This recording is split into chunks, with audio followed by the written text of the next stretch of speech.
Caros irmãos, queridas irmãs, hoje nós iniciamos a novena da nossa padroeira Santa Luzia. Hoje nós comemoramos os 28 anos de instalação da nossa paróquia,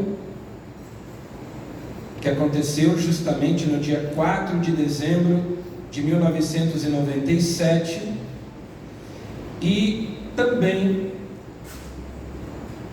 o terceiro aniversário da dedicação da nossa Igreja Matriz, que aconteceu em 2022, nos 25 anos da instalação da nossa paróquia.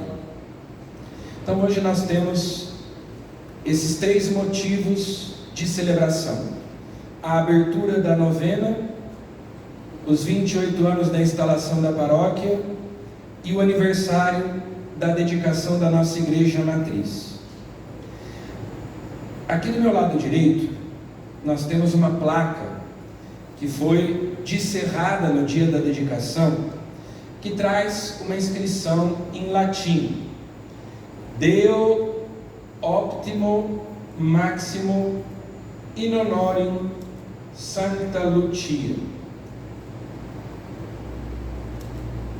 Essa expressão, Deo optimo maximo, é uma expressão que aparecia em templos romanos antigos, e os cristãos se apropriaram dessa expressão, Deo optimo maximo dom, a sigla dom, que significa ao maior e melhor Deus. Isso no contexto de politeísmo. Os cristãos se apropriaram dessa expressão romana, latina, e começaram a inscrevê-la também nas suas igrejas, para dizer que o maior e melhor Deus, o verdadeiro Deus, o Deus vivo, é o Deus dos cristãos. Os deuses pagãos são ouro e prata, são falsos deuses. E assim, significando que aquele templo, que aquele prédio, aquele edifício, era dedicado ao maior e melhor Deus, ao único Deus verdadeiro, o Deus dos deuses, o Senhor dos senhores, o Rei dos reis. Mas também as igrejas são dedicadas ao maior e melhor Deus em honra de algum santo, no caso, em honra de Santa Luzia. Depois há uma explicação, né? Esta igreja foi solenemente dedicada a Deus por Dom João Inácio Miller, em honra de Santa Luzia, Annus Domini, ano do Senhor, 2022, dia 4 de dezembro. Então, a igreja é dedicada a Deus, porque uma igreja existe para isto, para que nós possamos adorar a Deus, prestar culto a Deus, e também para que aqui nós possamos receber as graças que Deus abundantemente, generosamente quer distribuir, quer derramar sobre nós. Essa é a dupla finalidade da liturgia: a glória de Deus e a santificação dos homens. É para isso que nós nos reunimos, é para isso que existe a liturgia, as celebrações litúrgicas da igreja: a glória de Deus, a santificação dos homens. E esta igreja, como todas as igrejas que são dedicadas, tem esta finalidade. Significa que este é um lugar sagrado, consagrado a Deus, assim como nós também somos consagrados a Deus, porque nós fomos criados para o louvor da sua glória. Nós existimos para conhecer, amar e servir a Deus. Nós viemos a este mundo para adorar a Deus, para prestar culto a Deus. Esse é o propósito, esse é o sentido da nossa vida. Também nós somos dedicados a Ele. A nossa vida deve ser dedicada a Deus, ao culto a Deus, ao serviço a Deus. A igreja também foi dedicada a isto. Este é o propósito deste lugar, nos lembrando que esse é o propósito da nossa vida, a glória de Deus. Santo Irineu de Lyon dizia: a glória de Deus é o homem vivo, e a vida do homem é glorificar a Deus, é adorar a Deus, é servir a Deus, é amar a Deus, é prestar culto a Deus. É para isso que nós nascemos, é para isso que nós existimos, é para isso que nós estamos no mundo. A realização da nossa vida consiste nisso. E por isso, o rito da dedicação da igreja nos lembra esse mistério que somos cada um de nós. A igreja é aspergida com água benta, a purificação do lugar que é destinado ao culto de Deus. Nos lembra o nosso batismo. Depois, o altar e as paredes da igreja são ungidos com óleo do crisma, que nos lembra a unção que nós recebemos já no batismo, mas sobretudo no sacramento da confirmação, na crisma. A unção de Cristo, profeta, sacerdote e rei, justamente nos lugares onde existem essas cruzes, onde estão essas velas, e depois são acesas as velas, que são acesas hoje novamente no aniversário da igreja, nos lembrando a nossa iluminação. No dia do nosso batismo nos foi entregue uma vela acesa no Círio Pascal, para nos lembrar que nós somos a luz do mundo em Cristo. Aquele que foi batizado é chamado de neófito. Ele nos faz passar da escuridão, das trevas para a luz, da escravidão para a liberdade, de sermos filhos de Deus, do pecado para a graça, da morte para a vida. Essa passagem, essa transformação que acontece porque nós recebemos a graça de Deus.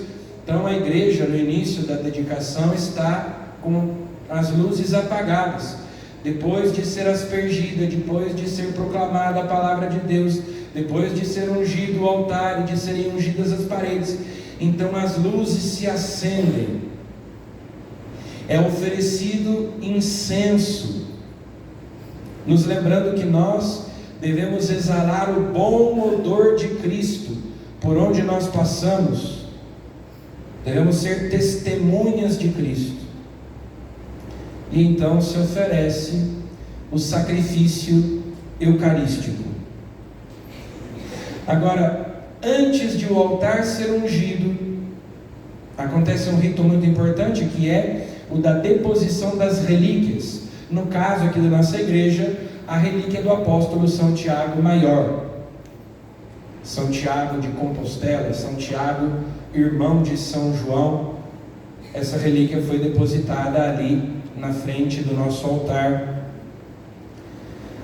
E essa é uma prática muito antiga da igreja, de celebrar a Eucaristia sobre o túmulo dos mártires, sobre os túmulos dos apóstolos, porque a Eucaristia é o sacrifício de Cristo perpetuado, atualizado, renovado. Mas para que esse sacrifício é perpetuado, é atualizado, é renovado?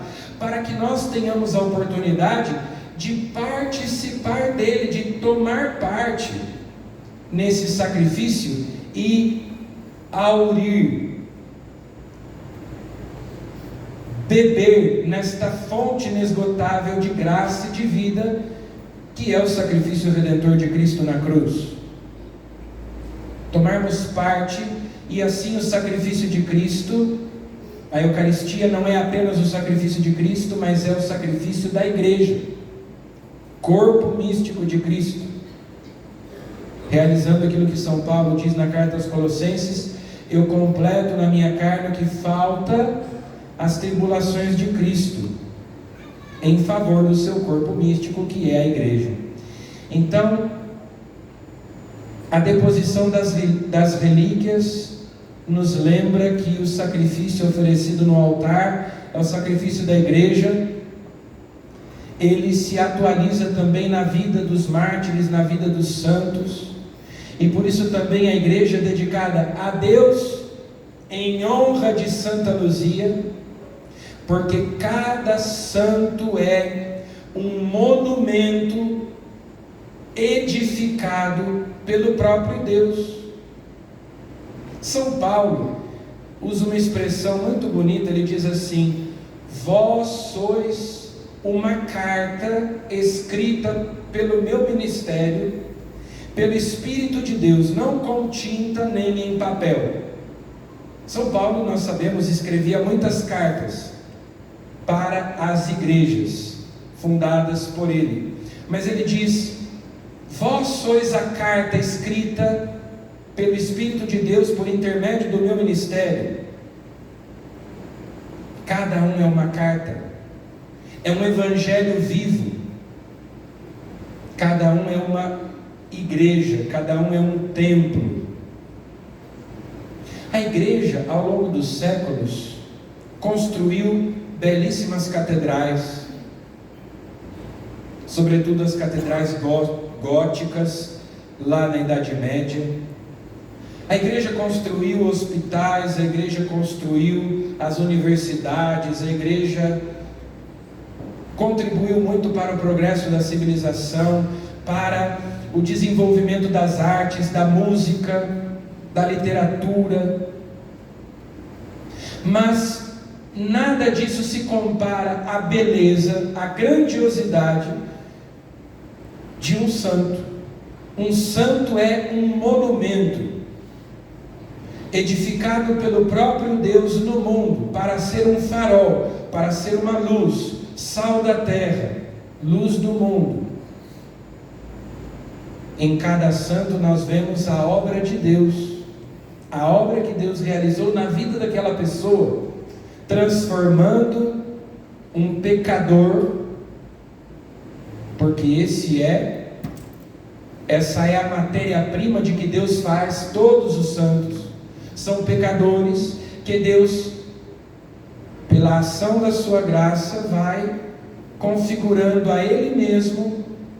Deus vai divinizando com a cooperação daquela pessoa, com o consentimento daquela pessoa, até que o próprio Cristo se revela, se manifesta naquela pessoa. Então, por isso a igreja é dedicada a Deus em honra de Santa Luzia, no caso aqui. Porque quando nós olhamos para a vida de Santa Luzia, nós vemos Deus presente, Deus que se revela, Deus que se manifesta na vida dela. Nós vemos o próprio Cristo, com quem ela foi configurada pelo Espírito Santo. É um monumento. E também por isso a relíquia de São Tiago é depositada ali no altar, para nós nos lembrarmos em cada missa de colocarmos a nossa vida no altar, porque a Eucaristia é o sacrifício de Cristo e é o sacrifício da igreja.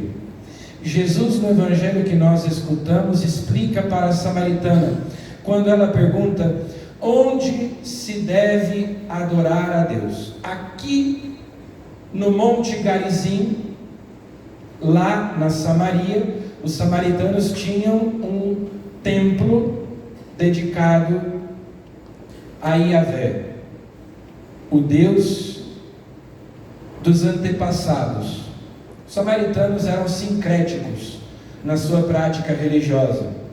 A gente pode comparar muito bem os samaritanos a essas pessoas que dizem que são católicos, mas vão ao terreiro e prestam culto a orixás, era o que os samaritanos faziam. Eles tinham lá um templo para o Deus de Abraão, Isaac e Jacó, o Deus dos seus antepassados, mas também cultuavam deuses pagãos, falsos deuses. Tinham outros templos, praticavam esse sincretismo religioso.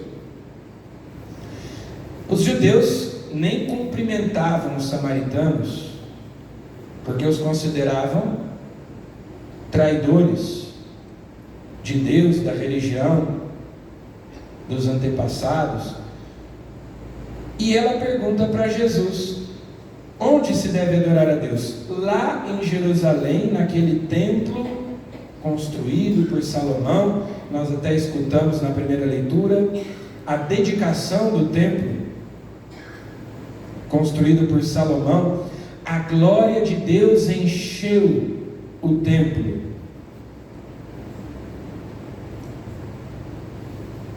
Nós devemos adorar a Deus lá ou podemos adorar a Deus aqui? E Jesus diz: vocês adoram o que não conhecem. A salvação vem dos judeus, mas vem a hora, e já chegou, em que os verdadeiros adoradores adorarão o Pai em espírito e em verdade. Sempre houve na história das religiões essa pergunta: qual é o culto, qual é o sacrifício que agrada a Deus? Então, por exemplo, lá no livro do Gênesis nós já encontramos Caim e Abel. Os dois levam oferendas a Deus. Abel era pastor, sacrifica a Deus uma ovelha do seu rebanho. Caim era agricultor, oferece a Deus os primeiros frutos da terra.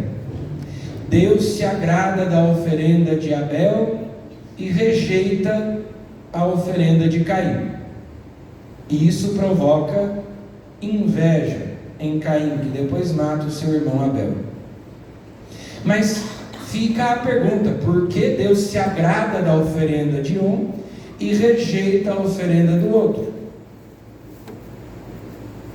Abraão, pretendendo agradar a Deus, se dispõe a sacrificar o seu próprio filho Isaque, que ele tanto amava. Mas Deus impede Abraão de sacrificar o seu filho, porque o que Deus queria era a obediência. E assim que Deus vai revelando, já no Antigo Testamento, pela boca dos profetas, o culto que lhe agrada é a obediência.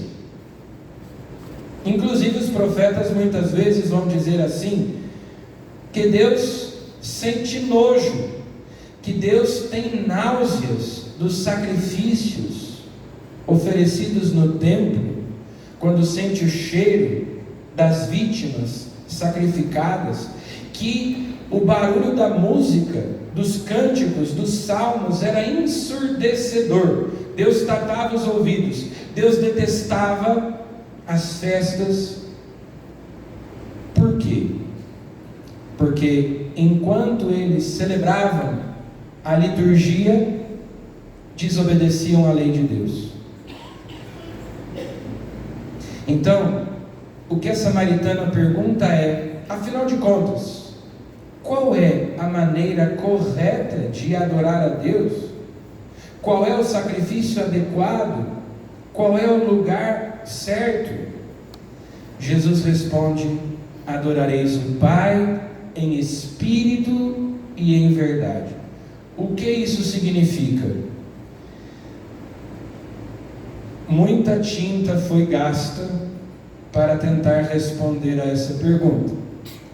Mas em espírito e em verdade significa o culto interior e o culto exterior, em espírito e em verdade. Significa também que a verdadeira adoração se dá no Espírito Santo e em Jesus Cristo, que é a verdade. Nós adoramos o Pai pelo Filho, no Espírito Santo, por Cristo, com Cristo e em Cristo. Também significa, porque Jesus fala da sua hora, chegou a hora de adorar o Pai em espírito e em verdade, não será nem aqui e nem lá em Jerusalém, porque Jesus é o verdadeiro templo. Os padres da igreja dirão: a figura deu lugar à verdade. O culto do Antigo Testamento era uma figura.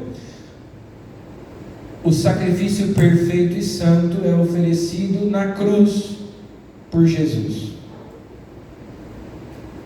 Vejam que Jesus dizia assim, e vai dizer depois do seu encontro com a samaritana: o meu alimento é fazer a vontade daquele que me enviou e realizar a sua obra. Eu vim fazer a vontade do Pai. Por isso Jesus é o reino de Deus em pessoa. Orígenes dizia: Alto Basileia, é o reino em pessoa, é o próprio reino de Deus, Jesus, que fez a vontade do Pai até o fim, obediente até a morte e morte de cruz. Então, se nós queremos que o nosso culto seja agradável a Deus, nós devemos adorar o Pai em espírito e em verdade. A nossa liturgia, as nossas cerimônias, os nossos ritos precisam ser uma expressão de um coração que se oferece a Deus na obediência, a oblação da nossa vontade, que precisa ser sacrificada sobre o altar. Sermos aniquilados, como Jesus foi na cruz, completamente consumidos no fogo do amor de Deus, de modo que eu já não tenha vontade própria, de modo que eu faça tudo e somente aquilo que é agradável a Deus, fazer a vontade de Deus na minha vida, não a minha, não os meus caprichos, não os meus desejos egoístas, não as minhas paixões desordenadas, não os meus gostos pessoais. Esse é o culto que agrada a Deus. A gente vem à igreja, a gente adora a Deus, mas adorar o Pai em espírito e em verdade é por Cristo, com Cristo e em Cristo. Colocar a nossa vida no altar para adorá-lo em espírito e em verdade. O culto exterior tem que ser expressão do culto interior de uma vida toda ela dedicada a Deus, à glória de Deus, ao serviço de Deus. Senão são só cerimônias, senão são ritos vazios, sem conteúdo, sem vida. Então vamos pedir a Jesus que sempre que nós nos reunimos aqui, nesta ou em qualquer outra igreja, neste lugar dedicado a Deus, em honra de Santa Luzia, o nosso culto seja verdadeiro, em espírito e em verdade, que nós possamos honrar, glorificar a Deus, assim como Santa Luzia, com a nossa própria vida. Nós sejamos essa construção de que fala São Pedro na segunda leitura. Vós sois uma construção. O Espírito Santo quer fazer de nós, como dizia ali São Paulo, uma carta ou uma construção.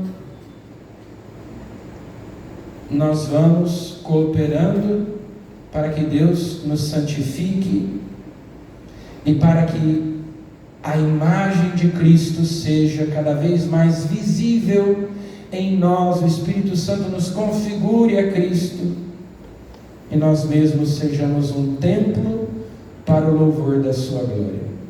Louvado seja nosso Senhor Jesus Cristo.